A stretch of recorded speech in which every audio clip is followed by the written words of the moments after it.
The news at noon starts right now. The families of two Americans fighting in Ukraine say the men have been missing for nearly a week. Andy Hunan and Alexander Druek are both from Alabama.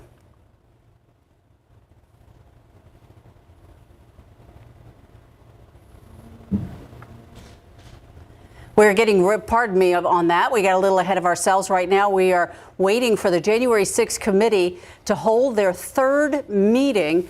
Former President Pence, Vice President Pence is expected to be the central focus of this, but he is not expected to appear. Now today, former Vice President Mike Pence, again, as you mentioned, Ursula, is expected to be the central focus. And according to committee aides, President Trump, former President Trump, will direct the influence on the violence that erupted on Capitol Hill. That hearing expected to feature some new documents and materials about what Pence did on January 6th and what happened after the Capitol had to be evacuated. And again, Pence is not going to appear at today's hearing, and we're on standby for that to start any minute.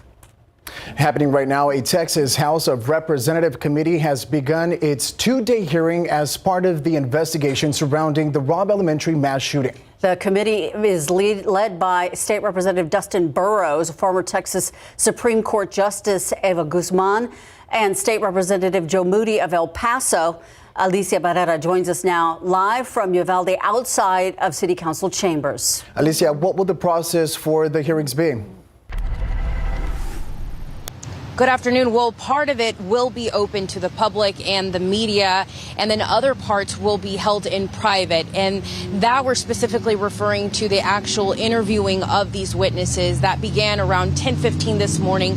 And we know that law enforcement officials are going to be the ones speaking during these hearings. But today, for day one, it'll actually start with school administrators, school employees, district employees for Uvalde Consolidated Independent School District. So take a look at the list that we have for those witnesses today. They're going to start with Mandy Gutierrez. She's the principal of Robb Elementary. She was actually the first to give her account today, and she wrapped up just minutes ago. Next on the list is Kenneth Mueller. He's the director of student services for the district.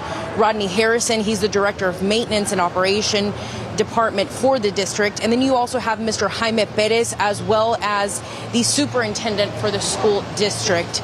State Representative Dustin Burrows, again, he is part of the committee. He began the day with opening remarks saying these hearings are aimed to get those lingering questions answered in order to bring a report to the legislative body really soon. But the committee wanted to be clear that their intent is to do so while treating the community of Uvalde as well as the survivors with the utmost respect. To find the truth, we will follow the facts. In the end, the facts are what they are. They cannot be ignored, enhanced, or diminished. So there you heard from Eva Guzman. She's the former Texas Supreme Court Justice. And that, what you heard, was part of the opening remarks. This is the part that was actually open to the public as well as to the media. We were actually streaming part of this on KSAT.com about 10-15 minutes after it started. That's, again, when those private interviews began. I mentioned earlier that Principal Gutierrez, she just wrapped up. We were able to catch up with her right outside of a city council chamber. She didn't have much to say. She says that the process now is for the investigation committee to form a report. It'll be until after that perhaps she'll be able to give more information and speak to media. And then she was asked why she wanted to do this, and she says that she's just focused on the healing of the community and of the parents of Robb Elementary. Reporting live, Alicia Barrera, KSAT 12 News. Thank you so much. We're going to keep an eye on that and have a full report coming up on KSAT 12 News at 5. But in the meantime, we are ready to go to Washington. That's right. We are expecting the January 6th committee to begin here shortly, discussing the violence that erupted. Let's take a listen. Our democracy came dangerously close to catastrophe. That courage put him in tremendous danger. When Mike Pence made it clear that he wouldn't give in to Donald Trump's scheme, Donald Trump turned the mob on him. A mob that was chanting, "Hang Mike Pence." A mob that had built a hangman's gallows just outside the Capitol. Thanks in part to Mike Pence, our democracy withstood Donald Trump's scheme and the violence of January 6th, but the danger hasn't receded. Led by my colleague, Mr. Aguilar, today we'll lay out the facts for the American people. But first, I'll recognize my colleague from Wyoming, Ms. Cheney, for any opening statement she'd care to offer. Thank you very much, Mr. Chairman. Let me take just a few minutes today to put the topic of our hearing in broader context. In our last hearing, we heard unequivocal testimony that President Trump was told his election fraud allegations were complete nonsense. We heard this from members of the Trump campaign. We heard this from President Trump's campaign lawyers. We heard this from President Trump's former Attorney General, Bill Barr. We heard this from President Trump's former acting Attorney General, Jeff Rosen. And we heard this from President Trump's former acting Deputy Attorney General, Richard Donahue. We heard from members of President Trump's White House staff as well. Today, we're focusing on President Trump's relentless effort to pressure Mike Pence to refuse to count electoral votes on January 6th. Here again is how the former vice president phrased it in a speech before the Federalist Society, a group of conservative lawyers. This week, that President Trump said I had the right to overturn the election. But President Trump is wrong. I had no right to overturn the election. The presidency belongs to the American people and the American people alone. And frankly, there is no idea more un-American than the notion that any one person could choose the American president. What the president wanted the vice president to do was not just wrong. It was illegal and unconstitutional. We will hear many details in today's hearing, but please consider these 2 points. First, President Trump was told repeatedly that Mike Pence lacked the constitutional and legal authority to do what President Trump was demanding he do. This is testimony from Mark Short, the Vice President's Chief of Staff, who served in the Trump administration in multiple positions over 4 years. But just to pick up on that, Mr. Short, was it your impression that the Vice President had directly conveyed his position on these issues to the President, not just to the world through a Dear Colleague letter, but directly to President Trump? Many times. And had been consistent in conveying his position to the President? Very consistent. Okay. But President Trump plotted with a lawyer named John Eastman to pressure Pence to do so anyway. As the federal court has explained, quote, based on the evidence, the court finds that it is more likely than not that President Trump and Dr. Eastman dishonestly conspired to obstruct the joint session of Congress on January 6th, 2021. What exactly did President Trump know? When exactly did President Trump know that it would be illegal for Mike Pence to refuse to count electoral votes? Here is one sample of testimony given by one of the witnesses before us today, the Vice President's General Counsel. Did John Eastman ever admit, as far as you know, in front of the president that his proposal would violate the Electoral Count I believe he did on the 4th. That was January 4th, 2 days before the attack on Congress. A second point, please listen to testimony today about all of the ways that President Trump attempted to pressure Vice President Pence, including Donald Trump's tweet at 2:24 p.m. condemning Vice President Mike Pence when President Trump already knew a violent riot was underway at the Capitol. In future hearings, you will hear from witnesses who were present inside the White House, who were present inside the West Wing on that day. But today we focus on the earnest efforts of Mike Pence, who was determined to abide by his oath of office. As Vice President Pence prepared a statement on January 5th and 6th, explaining that he could not illegally refuse to count electoral votes, he said this to his staff. I mean, the Vice President had said, this may be the most important thing I ever say. And so This meaning the statement? The statement. And he really wanted to make sure that it was just so. You will hear today that President Trump's White House counsel believed that the vice president did exactly the right thing on January 6th, as did others in the White House, as did Fox News host Sean Hannity. Vice President Pence understood that his oath of office was more important than his loyalty to Donald Trump. He did his duty. President Trump unequivocally did not. Thank you, Mr. Chairman. I yield back. Without objection, I recognize the gentleman from California, Mr. Aguilar, for an opening statement. Thank you, Mr. Chairman. Today, we intend to show the American people that January 6th was not an isolated incident. In the weeks culminating before, it was a legal scheme and deception. We've already learned that President Trump knew he lost the 2020 election. Shortly after, he began to look for a way to circumvent our country's most fundamental civic tradition, the peaceful transfer of power. The president latched on to a dangerous theory and would not let go because he was convinced it would keep him in office. We witnessed firsthand what happened when the President of the United States weaponized this theory. The Capitol was overrun, police officers lost their lives, and the Vice President was taken to a secure location because his safety was in jeopardy. Let's take a look at the effect of Donald Trump's words and actions. I want to warn our audience that the video contains explicit content. Mike Pence is going to have to come through for us, and if he doesn't, that will be a sad day for our country. And Mike Pence, I hope you're going to stand up for the good of our Constitution and for the good of our country.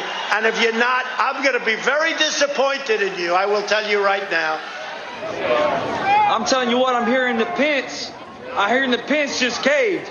No. Is that true? I'm hearing reports that Pence caved. No I'm way. telling you, if Pence caved, we're going to drag motherfuckers through the streets. You fucking politicians are going to get fucking drugged through the streets. Yes. I guess the hope is that there's such a show of force here that Pence will decide to do the right thing, according to Trump. Bring it out! Bring it out! Bring out Pence! Bring him out! Bring out Pence! Bring him out! Bring out Pence!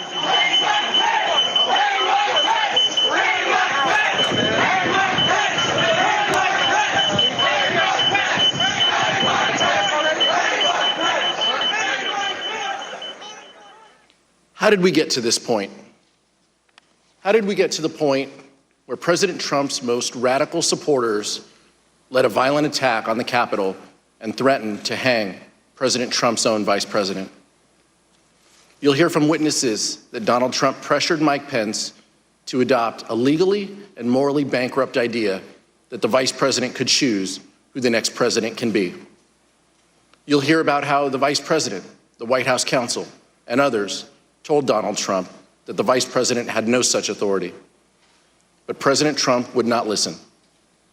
You'll hear how Vice President Pence withstood an onslaught of pressure from President Trump, both publicly and privately, a pressure campaign that built to a fever pitch with a heated phone call on January 6th. You'll also hear that the president knew there was a violent mob at the Capitol when he tweeted at 2:24 p.m. that the vice president did not have the, quote, courage to do what needed to be done. Let me be clear. Vice President Pence did the right thing that day. He stayed true to his oath to protect and defend the Constitution. I look forward to hearing from our witnesses this afternoon. Mr. Chairman, I yield back. Thank you, Mr. Aguilar. We're honored to have two distinguished witnesses who advised Vice President regarding his role on January 6th. Judge J. Michael Ludick is one of the leading conservative legal thinkers in the country. He served in administrations of President Ronald Reagan and George H.W. Bush. He was appointed by the latter to serve on the U.S. Court of Appeals for the Fourth Circuit, where he served from 1991 to 2006. He provided critical advice for Vice President Pence regarding the role of the Vice President in the joint session of Congress shortly before that fateful moment. He's written that the Vice President does not have the power to select the next President of the United States. He's also written that contrary theory espoused by one of his own former law clerks was, quote, incorrect at every turn. We're also joined today by one of the people who was with Vice President Pence on January 6th. Greg Jacob was counsel to Vice President Pence. He conducted a thorough analysis of the role of the Vice President in the joint session of Congress under the Constitution, the Electoral Count Act, and 230 years of historical practice. But he also has firsthand information about the attack on the Capitol because he lived through it. He was with the Vice President and his own life was in danger. I will now swear in our witnesses. The witnesses will please stand and raise their right hand. Do you swear or affirm under penalty of perjury that the testimony you're about to give is the truth, the whole truth, and nothing but the truth, so help you God? Thank you. You may be seated. Let the record reflect the witnesses answered in the affirmative. I now recognize myself for questions. In the United States, the people choose our representatives, including the highest official in the land, the President of the United States. The American people did this on November 3rd, 2020. But President Trump did not like the outcome. He did everything he could to change the result of the election. He tried litigation, 62 cases, in fact, and that failed. He tried to pressure state legislatures to reverse the results of the election in their states, but they refused. He tried to enlist the Department of Justice in his efforts to overturn election results, but officials leading the department refused to comply. So eventually, he latched on to a completely nonsensical and anti-democratic theory that one man, his own vice president, could determine the outcome of the election. He wanted the vice president to unilaterally select the president.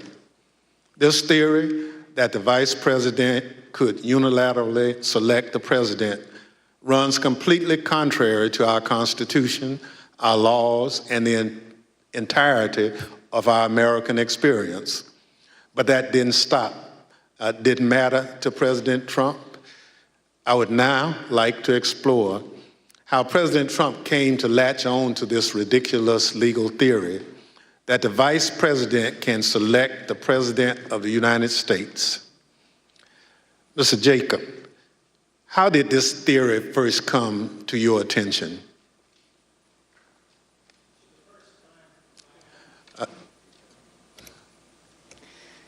The first time that I had a conversation with the Vice President about the 12th Amendment and the Electoral Count Act was in early December, around December 7th. The Vice President called me over to his West Wing office and told me that he had been seeing and reading things that suggested that he had a significant role to play on January 6th in announcing the outcome of the election. He told me that he had been first elected to Congress in 2000 and that one of his earliest memories as a congressman was sitting in on the 2001 certification, and he recalled that Al Gore had gavelled down a number of objections that had been raised to Florida. And he asked me mechanically, how does this work at the joint session? What are the rules? And I told the Vice President that, in fact, I had a fairly good idea of how things work, that actually there aren't rules that govern the joint session, but what there is a provision of the Constitution that's just one sentence long, and then an Electoral Count Act that had been passed in 1887. And I told the Vice President that I could put a memo together for him overnight that would explain the applicable rules. So, Mr. Jacobs, when you looked at this theory, what did you conclude?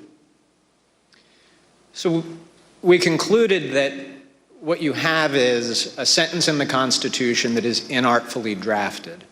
But the Vice President's first instinct when he heard this theory was that there was no way that our framers, who abhorred concentrated power, who had broken away from the tyranny of George III, would ever have put one person, particularly not a person who had a direct interest in the outcome because they were on the ticket for the election, in a role to have decisive impact on the outcome of the election. And our review of text, history, and frankly, just common sense all confirmed the Vice President's first instinct on that point. There is no justifiable basis to conclude that the Vice President has that kind of authority. Thank you, Mr. Jacobs. We will hear more today about how, despite this conclusion by you and other top legal advisors, the former president used this discredited theory in his campaign to pressure the vice president to decide the outcome of the presidential election. I now recognize the gentlewoman from Wyoming, Ms. Cheney, for questions. Thank you very much, Mr. Chairman. Judge Ludig, thank you as well for being here with us today. You issued a very important statement earlier today, which I urge all Americans to read. And I'd like to ask you, Judge, about one of the sentences in your statement and ask if you could explain to us the significance of it. You say, had the Vice President of the United States obeyed the President of the United States, America would immediately have been plunged into what would have been tantamount to a revolution within a paralyzing constitutional crisis. Could you elaborate on that for us, Judge?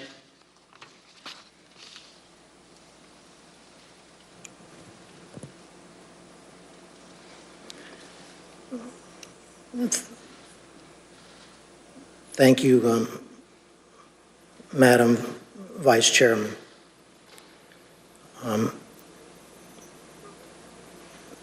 That passage in my statement this morning referenced the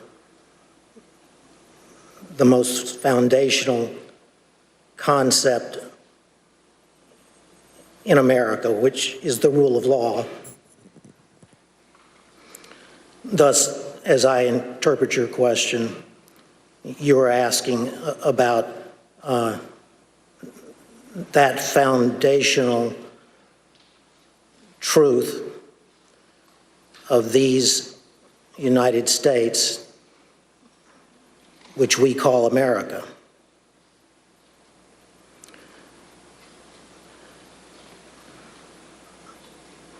The foundational truth is the rule of law.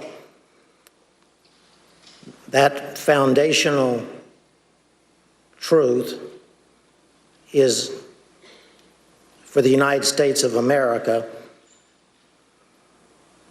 the profound truth. But it's not merely the profound truth for the United States. It's also the simple truth,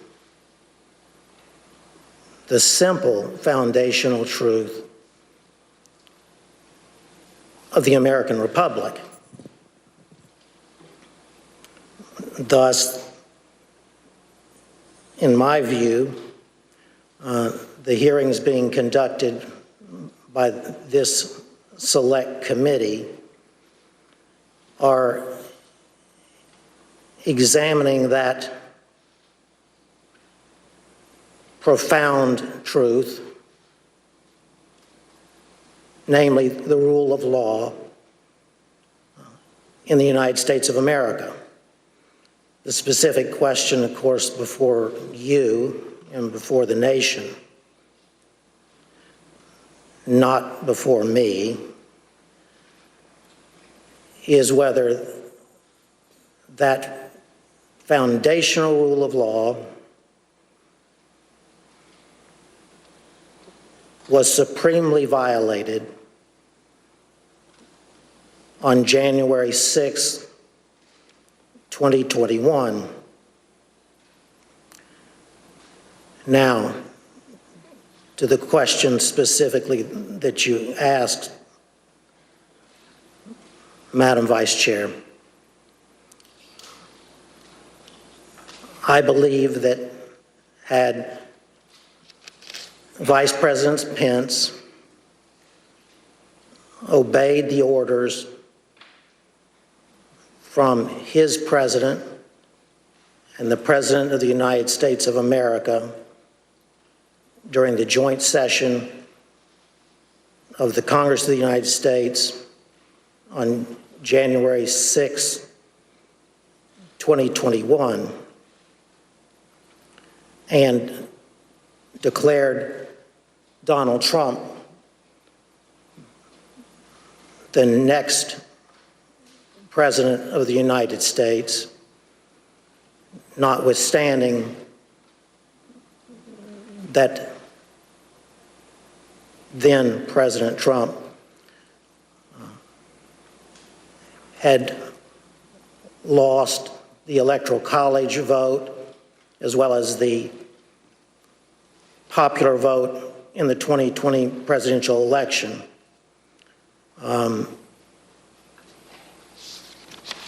That declaration of Donald Trump as the next president would have plunged America into what I believe would have been tantamount to a revolution within a constitutional crisis in America, which in my view, and I'm only one man, would have been the first constitutional crisis since the founding of the Republic.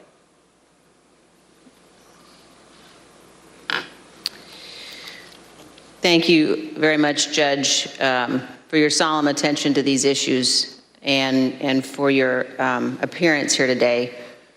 We're going to describe and discuss in detail what happened. And as we do, I'm going to describe a few of the details now of some of the actions taken by a gentleman named Kenneth Chesebro. After the Electoral College met and cast their votes on December 14th, actually the day before they met, Kenneth Chesebro sent a memo to Rudy Giuliani, the president's lead outside counsel. Mr. Chesebro wrote to Mayor Giuliani that the vice president is charged with, quote, making judgments about what to do if there are conflicting votes, close quote. Mr. Chesebro wrote that when the joint session of Congress got to Arizona in the alphabetical list of states, the vice president should not count the Biden votes, quote, because there are two slates of votes. His justification, which we will learn more about in our next hearing, was that a group of Trump supporters in Arizona and other swing states decided to proclaim themselves the true electors for the state, creating two sets of electors, the official electors selected by the state and a group of fake electors. This document was ordered to be produced to the Select Committee by a federal district court judge. As you will see on the screen shortly, Judge David Carter wrote, quote, the draft memo pushed a strategy that knowingly violated the Electoral Count Act. The judge concluded that, quote, the memo is both intimately related to and clearly advanced the plan to obstruct the joint session of Congress on January 6, 2021. A few days later, Professor John Eastman took up this cause. Eastman was at the time a law professor at Chapman University Law School. He prepared a memo outlining the nonsensical theory that the vice president could decide the outcome of the election at the joint session of Congress on January 6th. You will see portions of this memo on the screen. In the first line, he wrote, quote, 7 states have transmitted dual slates of electors to the President of the Senate. But Dr. Eastman goes on to rely on those so-called dual slates of electors to say that Vice President Pence could simply declare President Trump the winner of the 2020 election. Mr. Jacob, were there in fact dual slates of electors from 7 states? No, there were not. And just a few days after that, Dr. Eastman wrote another memo. This one, quote, wargaming out several scenarios. He knew the outcome he wanted, and he saw a way to go forward if he simply pretended that fake electors were real. You will see that memo up on the screen now. Here, Dr. Eastman says the vice president can reject the Biden electors from the states that he calls, quote, disputed. Under several of the scenarios, the vice president could ultimately just declare Donald Trump the winner, regardless of the vote totals that had already been certified by the states. However, this was false, and Dr. Eastman knew it was false. In other words, it was a lie. In fact, on December 19th, 2020, just 4 days before Dr. Eastman sent this memo, Dr. Eastman himself admitted in an email that the fake electors had no legal weight, referring to the fake electors as, quote, dead on arrival in Congress, end quote, because they did not have a certification from their states.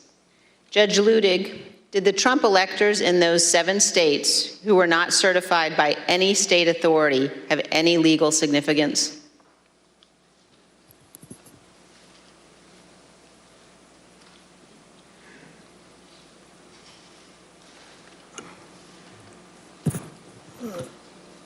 Congresswoman, there was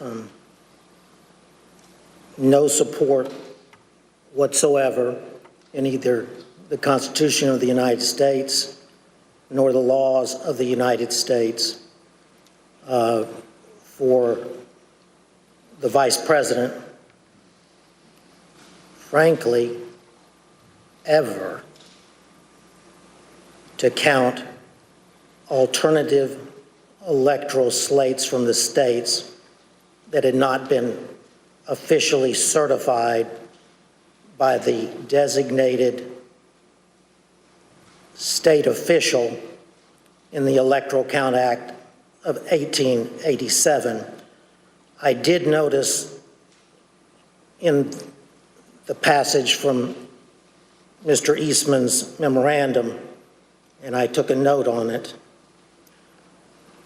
and correct me if I'm wrong, but he said in that passage that there was both legal authority as well as historical precedent. I do know what Mr. Eastman was referring to when he said that there was historical precedent for doing so. He was incorrect. There was no historical precedent from the beginning of the founding in 1789 that even as mere historical precedent, as distinguished from legal precedent, would support the possibility of the Vice President of the United States quote, counting alternative electoral slates that had not been officially certified to the Congress pursuant to the Electoral Count Act of 1887. I would be glad to explain that historical precedent if the committee wanted, but it would be a digression. Thank you very much, Judge. I know my colleagues will be pursuing that issue in more depth, and now I'd like to yield back, Mr. Chairman. Thank you very much. Pursuant to Section 5C8 of House Resolution 503, the chair recognizes the gentleman from California, Mr. Aguilar, and staff counsel, Mr. John Wood, for questioning. Thank you, Mr. Chairman. We're fortunate to have a bipartisan staff. Senior Investigative Counsel John Wood previously served as United States Attorney in Missouri under President George W. Bush. He and I will share today's lines of questioning. Mr. Wood? Thank you, Mr. Aguilar. Judge Ludig, I had the incredible honor of serving as one of your law clerks. Another person who did was John Eastman. And you have written that Dr. Eastman's theory that the vice president could determine who the next president of the United States is, in your words, incorrect at every turn. Could you please explain briefly your analysis?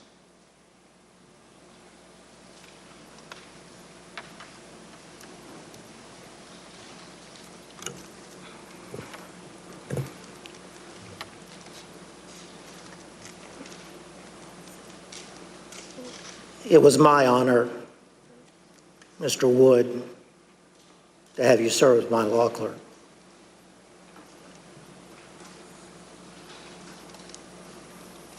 I could answer that question perfectly if I had at my disposal either Mr. Eastman's tweet or my own analytical tweet of September 21st, but I don't. But that said, let me try to remember the analysis of Mr. Eastman's analysis. And Judge, I can read to you and to the audience, I think what was a really key passage from your very insightful analysis when you wrote, I believed that Professor Eastman was incorrect at every turn of the analysis in his January 2nd memorandum, beginning with his claim that there were legitimate competing slates of electors presented from 7 states, and you've already addressed that issue. But your next sentence said, continuing to his conclusion that the vice president could unilaterally decide not to count the votes from the 7 states from which competing slates were allegedly presented. So what was your basis for concluding that Dr. Eastman was incorrect in his conclusion that the vice president could unilaterally decide not to count the votes from these disputed states? I understand. As I previously stated in response to Congresswoman Cheney, there was no basis in the Constitution or laws of the United States at all for the theory espoused by Mr. Eastman. At all. None. With all respect to my co-panelist, he said, I believe in partial response to one of the Select Committee's questions, that the single sentence in the 12th Amendment was, he thought, inartfully written. That single sentence is not inartfully written. It was pristine clear that the President of the Senate on January 6th, the incumbent Vice President of the United States, had little substantive constitutional authority if any, at all. The 12th Amendment, the single sentence that Mr. Jacob refers to, says in substance that following the transmission of the certificates to the Congress of the United States and under the Electoral Count Act of 1887, the Archivist of the United States, that the presiding officer shall open the certificates in the presence of the Congress of the United States in joint session. It then says unmistakably, not even that the Vice President himself shall count the electoral votes. It clearly says merely that the electoral count votes shall then be counted. It was the Electoral Count Act of 1887 that that filled in, if you will, the simple words of the 12th Amendment in order to construct for the country a process for the counting of the sacred process for the counting of the electoral votes from the states, that neither our original Constitution nor even the 12th Amendment had done. The irony, if you will, is that from its founding until 1887, when Congress passed the Electoral Count Act, the nation had been in considerable turmoil during at least 5 of its presidential elections, beginning as soon thereafter from the founding as 1800. So it wasn't for almost 100 years later until the Electoral Count Act was passed. So that's why, in my view, that piece of legislation is not only a work in progress for the country, but at this moment in history, an important work in progress that needs to take place. That was long-winded, I understand.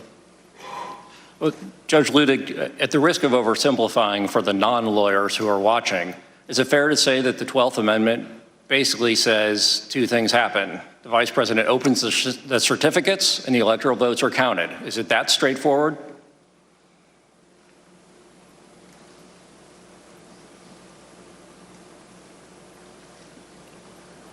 I would not want that to be my testimony before the Congress of the United States. The language of the 12th Amendment is that simple. Thank you, Judge. Mr. Jacob, I have a question for you. I believe during your deposition before this committee, you said something to the effect of you'd read every word written about the 12th Amendment, the Electoral Count Act, and historical practice. I know in response to the chairman's earlier question, you gave your bottom line conclusion, but can you tell us a little bit about the process that you and your colleagues went through of researching this issue and what conclusion you came to after your thorough research? So, you, as a lawyer who's analyzing a constitutional provision, you start with the constitutional text, you go to structure, you go to history. So we started with the text. We did not think that the text was quite as unambiguous as Judge Ludig indicated. In part, we had a constitutional crisis in 1876 because in that year, multiple slates of electors were certified by multiple slates. And when it came time to count those votes, the antecedent question of which ones had to be answered. That required the appointment of an independent commission. That commission had to resolve that question, and the purpose of the Electoral Count Act of 1887 had been to resolve those latent ambiguities. Now, I'm in complete agreement with Judge Ludig. It is unambiguous that the vice president does not have the authority to reject electors. There is no suggestion of any kind that it does. There is no mention of rejecting or objecting to electors anywhere in the 12th Amendment. And so the notion that the vice president could do that certainly is not in the text. But the problem that we had and that John Eastman raised in our discussions was we had all seen that in Congress in 2000, in 2004, in 2016, there had been objections raised to various states. And those had even been debated in 2004. And so here you have an amendment that says nothing about objecting or rejecting, and yet we did have some recent practice of that happening within the terms of the Electoral Count Act. So we started with that text. And I recall in my discussion with the vice president, he said, I can't wait to go to heaven and meet the framers and tell them the work that you did in putting together our Constitution is a work of genius. Thank you. It was divinely inspired. There is one sentence that I would like to talk to you a little bit about. So then we went to structure. And again, the vice president's first instinct here is so decisive on this question. There's just no way that the framers of the Constitution, who divided power and authority, who separated it out, who had broken away from George III and declared him to be a tyrant, there was no way that they would have put in the hands of one person the authority to determine who was going to be president of the United States. And then we went to history. We examined every single electoral vote count that had happened in Congress since the beginning of the country. We examined the Electoral Count Act. We examined practice under the Electoral Count Act. And critically, no vice president in 230 years of history had ever claimed to have that kind of authority, hadn't claimed authority to reject electoral votes, had not claimed authority to return electoral votes back to the states. In the entire history of the United States, not once had a joint session ever returned electoral votes back to the states to be counted.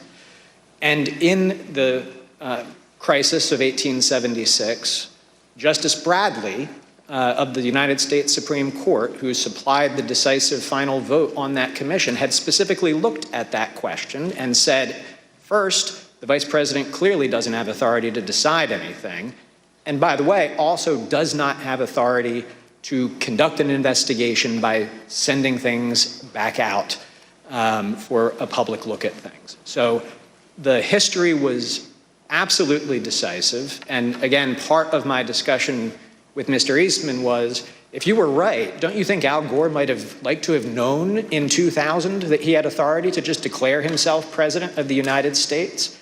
Did you think that the Democrat lawyers just didn't think of this very obvious quirk that he could use to do that? And of course, he acknowledged Al Gore did not and should not have had that authority at that point in time.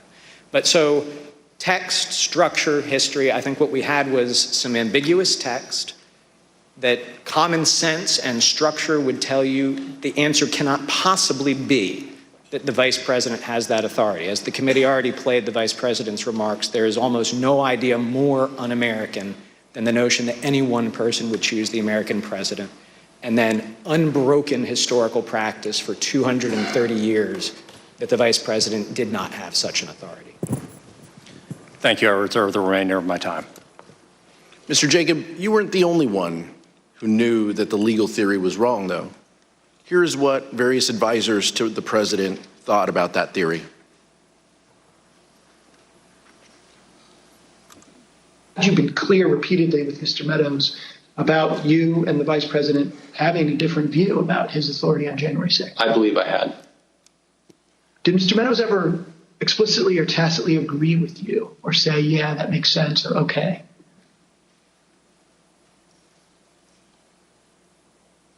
I believe that Mark did agree. What makes you say that? I believe that's what he told me. But as I mentioned, I think Mark had told so many people so many different things that it was not something that I would necessarily accept as, okay, well, that means that's resolved. I see. Tell me more what he told you on this topic. Well, I think it was that, the vice president doesn't have any broader role.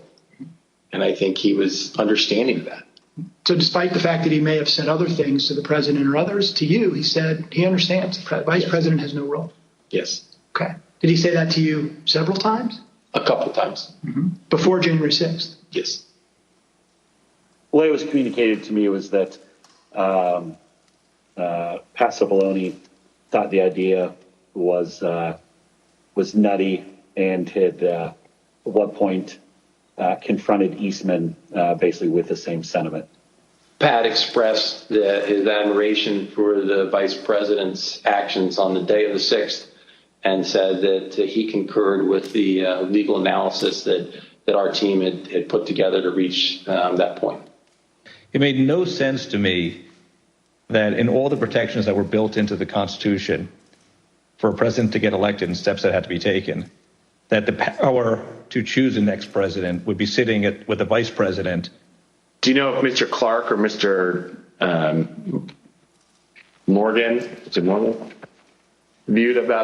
about that, Mr. Eastman's advice? Yeah, they thought he was crazy. Do you know if they ever expressed an opinion on whether they thought the vice president had the power that John Eastman said he did?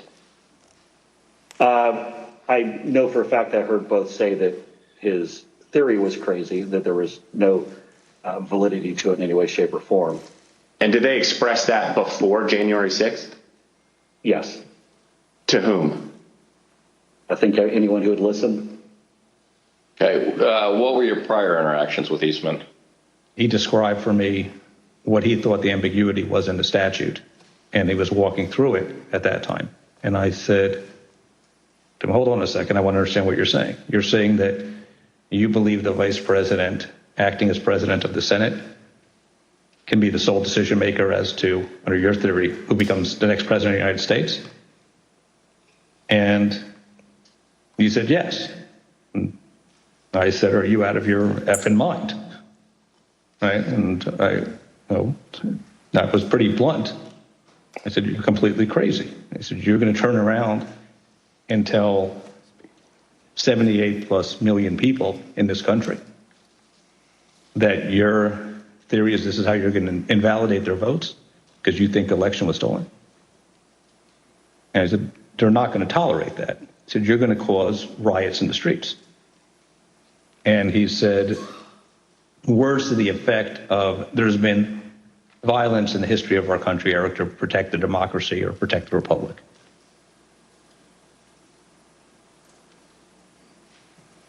In fact, there was a risk that the lawyers in the White House counsel's office would resign.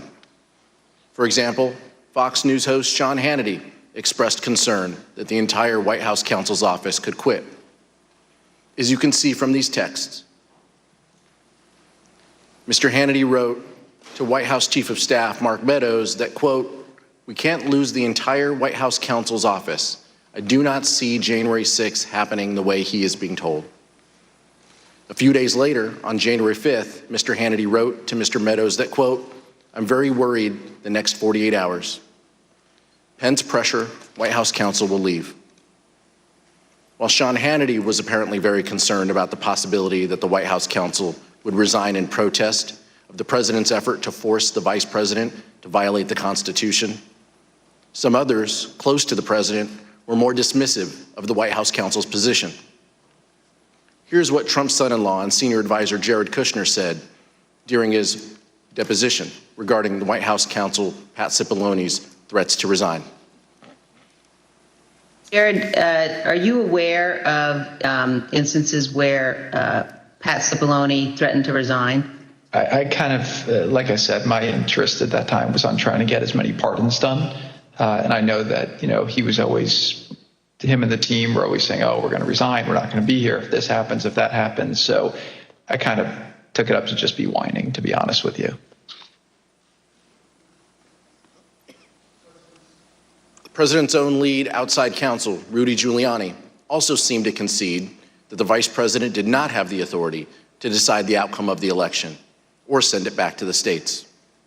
Here's what White House attorney Eric Hirschman said about his call with Mayor Giuliani on the morning of the 6th. The morning of January 6th, I think he called me out of the blue, right?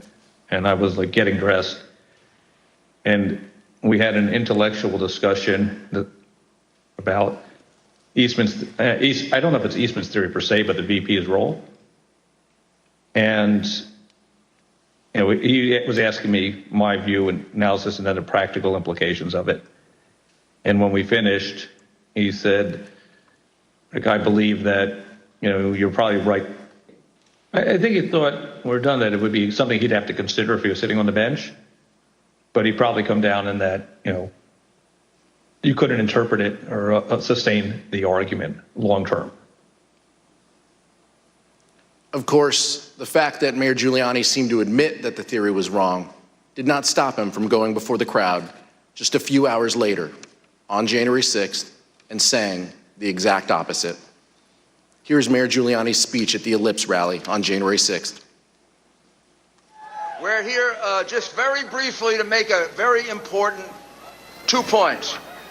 Number one, every single thing that has been outlined as the plan for today is perfectly legal. I have Professor Eastman here with me to say a few words about that. He's one of the preeminent constitutional scholars in the United States. It is perfectly appropriate, given the questionable constitutionality of the Election Counting Act of 1887, that the vice president can cast it aside and he can do what a president called Jefferson did when he was vice president.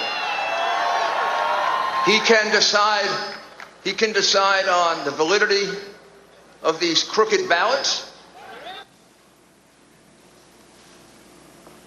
or he can send it back to the legislatures, give them 5 to 10 days to finally finish the work. And here's what Dr. Eastman said in his speech at the Ellipse on January 6th. And all we are demanding of Vice President Pence is this afternoon at 1 o'clock, he let the legislatures of the state look into this so we get to the bottom of it and the American people know whether we have control of the direction of our government or not.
Today on SA Live, get that perfect golden hour photo for your social media account at sunset in a 10-acre sunflower field. And it's a Thirsty Thursday with the Bonham Exchange, and we find out about their special event for Father's Day. And celebrate Pride Month with a delicious treat that's also benefiting the Pride Center of San Antonio. Celebrate San Antonio. Coming to you live from historic Market Square. This is SA Live. Oh, hello and happy Thursday. Oh yes, it's all fun and games on today's SA Live show. Literally. Because you're back. That's why it's fun and games. See, we did this all for you. She's Fiona. She's being nice to me, at least for the next about 10 seconds. And I'm Mike Osterhage. Yes, all right. So, you know, with inflation now these days and, you know, and everything, you know, finding a great deal is always a good thing. You know, I mean, and I love shopping at thrift stores or finding great deals online, like on eBay. Finding stuff, you know, that's not available anymore. Right. Good quality like vintage things. stuff. What do you like vintage, to shop for? Luggage and leather pieces like that. So with a certain brand that you can find. Right. Like vintage stuff? Why do you keep looking at me like that? Because you know what? You know, she hold does on, not Mike. have a good poker I face. think that this affinity for your kind of vintage luggage. I mean, you're a former actor, former model, and you know when I was at thrift stores, you will never believe what I found. I found some advertisements, and I think you're in them. I cannot believe this. This is from Mike's modeling days, okay, with some vintage handbags and luggage pieces. And we have another one that I found. I can't believe it was like they were all together, Mike. And here's another one. Okay, I got this fancy stuff on eBay. Okay, because you're always searching. I know. I said this looks like that stuff that you buy on eBay. And then one more. That we have here. Oh, that's it. That's it. Okay, but I have to say, for these being taken at about the era they were taken, you are extraordinarily well preserved. Thank you. I try. Okay. Now, you know, I mean, and I absolutely adore, as I said, shopping at thrift stores. In fact, I'm going to say this right now, 80-ish% of Sloane's wardrobe, okay, I find at thrift stores. Because you can find really good deals. Her library of books. Yeah. Thrift stores. Because you found books that aren't in print anymore. In fact, on one of my recent trips there, okay, and I got to tell you, this is an early Father's Day present for you, Mike. We all chipped in, okay, so I want you to go ahead and, well, actually, I'm just going to pull out the first gift that I found here at a thrift store. The Book of Useless Information. And is that a squirrel on the front? I think it. I'll be darned. What is a group of squirrels called, Mike? A scurry. Of course you would know that. You know, it's probably in that book. I know.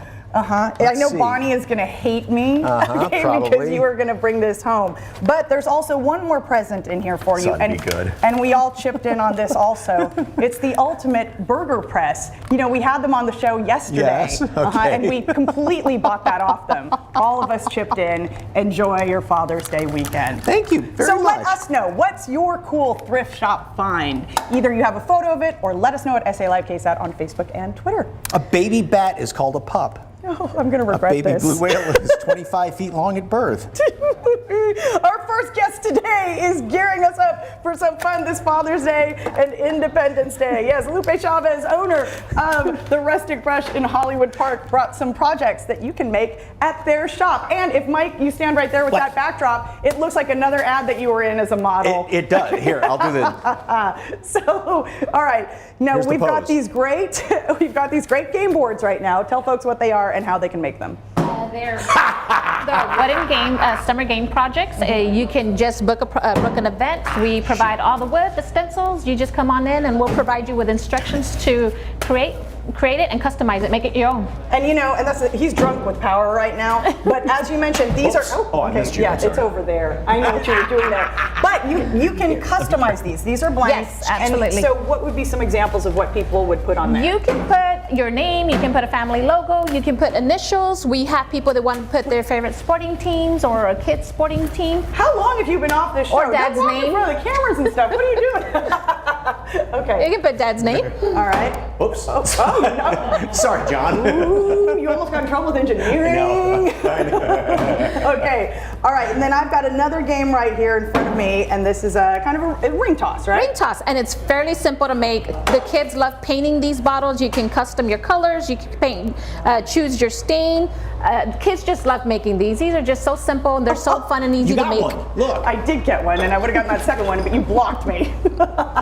Okay. I like this because it's nothing's more fun than just playing dominoes, and to do it outside in the yard. You can leave the game going for a while. And you said that, like you said, all things are supplied by you. Yeah. And then go in there, paint all the dots on there. Yeah. Sand it, stain it. This is going to be something that you keep around forever. You choose your stain, you choose your colors, and you also can choose a design if you want to put on the back of your dominoes or on your crate. Yeah, you can choose everything. We have everything cut and prepared for you. You just come in and put it together. How perfect. I mean, it's not electronic at all. It is so simple, but take this down to the beach. Just lots of fun. Like absolutely. I said, backyard, all these things. I mean, it's just good, the wholesome stuff, Summer right? fun. Yes, and I love the examples that you have right here behind you, including that Dad's barbecue tools. I mean, you never have a place to put them. Dad will leave them here, leave it there, and he'll be looking for it. Unless he's Mike. Mike always has a place for everything and everything in his place. Okay. All right. And these should be hanging probably in a different order. Okay, it's okay. It's okay. He's going to get caught up. All right. So then, of course, beverage glass for Dad to enjoy. All right. And say somebody comes in, they can pick the glass, but you guys set them up with the stencil, right? Yes, we will. You can pick one of our stencils, or you can customize your stencil for Dad. You can put names, initials, kids' names, and what we're going to do here is we're going to do some etching. We go ahead and etch through the right on top, and it's going to etch the letters onto your glass. Okay. And we just make sure it stays put, stays set. You want to wear gloves, right? Yes. Okay. And again, when you come in, we will give you all the rules, and you'll have an instructor that'll help you go through this. And this would obviously take a couple of minutes to sort of. It would take a few minutes, and then when we clean it up, that's your final project. Is what it looks like right there, and very cool. So. And if you want to customize that and say best co-host. Okay, all right. Thanks for giving me a Christmas idea for you, a Christmas present idea. All right, but it might not say. Okay, what you Anytime. think? Okay, so, but if say you don't have the time to make it yourself. Yes, absolutely. We get that a lot. You can just give us a call, tell us what you want, give us your custom order if you'd like, or use one of our stencils. We can have it ready for you with enough time, of course. Okay. Yeah, and we've been doing a lot of that. Of course, a lot of custom requests, and we also been doing a lot of on-site projects. You call us, you can't make it to the shop, you want to do something in your backyard, a family event, we bring the show to you. Oh, you do? We'll bring all the materials, supplies, instructors, we bring everything. And folks can host parties there too, right? Yeah, you can come host them here. So if Friday night is usually pizza night in your house, you can just bring the pizza there and then do all the crafts and everything. BYOB, absolutely, and we'll have everything ready for you. Yeah. And instruct you step by step. What is the most popular project? Right now, we are getting a lot of the yard dominoes. It's very popular, and we do get a lot of the dad signs that we have on the wall. Dads are really loved in Texas. Yeah, they are. Yes, they are. I've got so many good ideas for you to get me feeling. All right, and of course, how can folks find you? They can look us up at the Rustic Brush at Hollywood Park, where they can Google us. We have Instagram and Facebook as well. You got it on all the socials. For more information on the Rustic Brush there in Hollywood Park, just head to our website. You know what to do. Or scan that QR code on your screen. All right, well, if you'd like to get that perfect summer photo, wouldn't that be the spot to do it in a giant field of sunflowers? Oh, yes. And our Jen Chabayastrusky, of course, is over at Traders Village for an up-close look at San Antonio's first and only 10-acre sunflower field. And you're right, Mike. I mean, I think it is the perfect place for photos. In fact, I think we have a photo that Ted, our fabulous photographer out there, took of Jen in that sunflower field just a little bit ago. That would be perfect for Christmas. That is darling, Jen. And there's another one. And of course, I do want to Oh, point out too. Jen's outfit matches that field of sunflowers right now too. So It sure does. It sure does. Thanks, Mike. Always trying to coordinate, right? Yes. Okay. As far as those photos, I'm going to try to get maybe a few other ones. Okay. Well, we'll throw those out and maybe get some new ones. But let me come through here because Brian Billick, marketing manager at Traders Village, is waiting for me. Was that the right way? Jen, you could have used the pass. You know, we do have pass out here. Right there.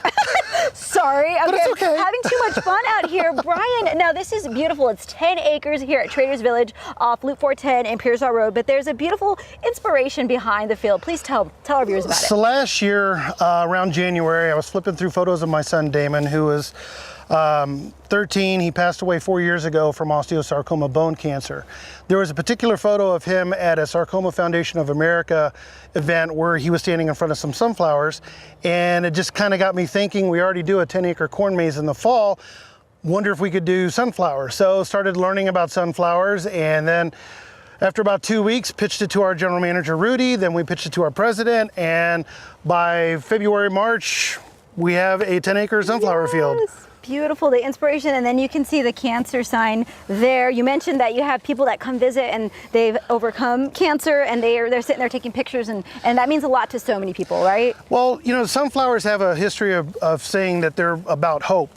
So a lot of people like to come out here and take family photos, and they're beautiful. So it's really enjoyable for me and for the market to create traditions and memories like this with the sunflower field. Yes, yes, indeed. Now this is the second year This is the for the second sunflower year. field. Tell me what's new. So this year, one of the things that we wanted to do definitely this year was our sunset photos. So Friday nights from 5 to 9, you can come out to Traders Village at night and go through the sunflower field. The best thing about that is if you get here about 8 to 8:30, the sun starts setting over here, and you can get just some absolutely stunning photos of the sunflowers with the sun setting, and they're just breathtaking. The other thing we added was our picking path. So one thing that everybody wanted to do last year was take some of the sunflowers home, so we added the picking path where people can go in, you cut off your own sunflower, and you can pay for it and take it home. Nice. And for the kiddos, you have a petting zoo as well, all right, on the premises? We have a petting zoo that comes with the admission. We also have a inflatable slide activities. And it's only $8.99 per person, and it's $15.99 with a combo pass. And the $15.99 combo pass allows you access into the sunflower field, as well as you get an all-day ride wristband for the 11 rides that we have at Traders Village. Got it. So now we have all of those details. Let's talk about the maze here, because you can see the path behind me, and this is definitely a challenge for people to take on, right? So when you get in, you get a little map like this, and it has a map of the maze, and there's 6 checkpoints in there that you go through, and you try to find the 6 checkpoints. There's also a number that we provide in case you get lost, that you call, Very good idea. and you just say, I'm lost in the sunflower field. Come get me. And then we try to find out exactly where you are, and we'll come get you, and we escort you out. But that's good to know if you're coming out, just in case, right? You're a little bit. If you get lost, don't worry about it. We sweep the maze every Thursday. We'll find you eventually. Yeah, and perfect photo opportunities, right? I know, he's like, eventually we'll come out and get you. So yeah, perfect photo opportunities here. As far as location, again, it's at 9333 Loop 410 and Old Pearsall Road. If you want to give them a call, you can do that as well. It's 210-623-8383 Traders Village. You guys have been here 11 years, you told me, but Yes. this is the second year for the sunflower field, which is just gorgeous. So again, those photo ops, the best time is Friday nights, 5 to 9 p.m. It's a little cooler, at least by Texas standards, and you get the sunset photos, so that's the best part. Gotta love those beautiful photos. Again, tradersvillage.com for more information. Thank you, Brian. Thank you for coming Should out. I go to the path now and maybe try to find my You way? might try that instead of walking through the maze. Sunglasses on. Let's go. You will go with me. All right, bye guys. Back to y'all. Okay, that place, look, I never knew that existed. That looks so great. Yes, and on that frame, I know you had like the TV stands for Trader Village, but it kind of works for today too. It does. Exactly. Thank you very much, Thank you, Jen. Jen. Oh. All right, When SA Live continues with a military couple sharing their Jamaican culture and cuisine. Plus, it's a Thirsty Thursday at the Bonham Exchange. I check out their drink specials and upcoming events.